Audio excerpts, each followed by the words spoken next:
chi i faes Eisteddfod yr Urdd, Sir y Fflint 2016. Mae'n ddydd Sadwrn! Hooray! Diwrnod ola Eisteddfod, sy yn siomedig, ond mae wedi bod yn wythnos hir, ond yn frafyd. Mae'r cymylau wedi dod drosto ni heddi. Ond sdim ots, achos mae aelwyd Llundain wedi ymuno fi heddi ar gyfer ffasiwn Eisteddfod. Siwr i chi gyd? Gyd yn okay? Nawr, fi yn dwlu ar eich ffasiwn chi heddi. Chi'n mynd i fod yn unigryw yn di chi heddi, achos o'n i'n meddwl bod yma, dim pwynt bod yn unigryw ar faes Eisteddfod y ddysar, achos mae pawb yn gwisgo di. Ond ych chi di gwythio'r ffiniau heddi. Bethany, gweithio ni, beth yw'r syniad tu ôl i'r coch a'r polo necks amazing ma? Wel, fyddwn ni fel arfer yn gwisgo dua coch fel côr, ond oedden ni eisiau jazzo fo fyny flwyddyn yma. Felly, da ni gyd i mynd am pinafores a'r turtlenecks, fel bod nhw'n daclus ac yn cool. Ac da ni wedi comisiynu Meini'r Wen i wneud myclisio i ni.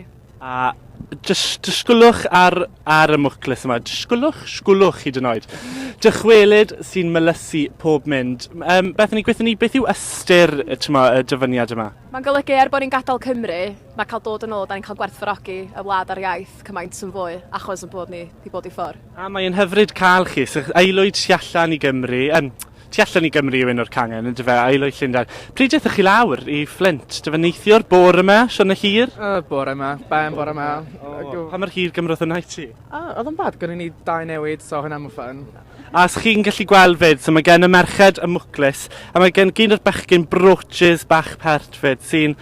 Fi jyst yn dwlu arno fe. Gai fod yn rhan o'ch cwr chi, please.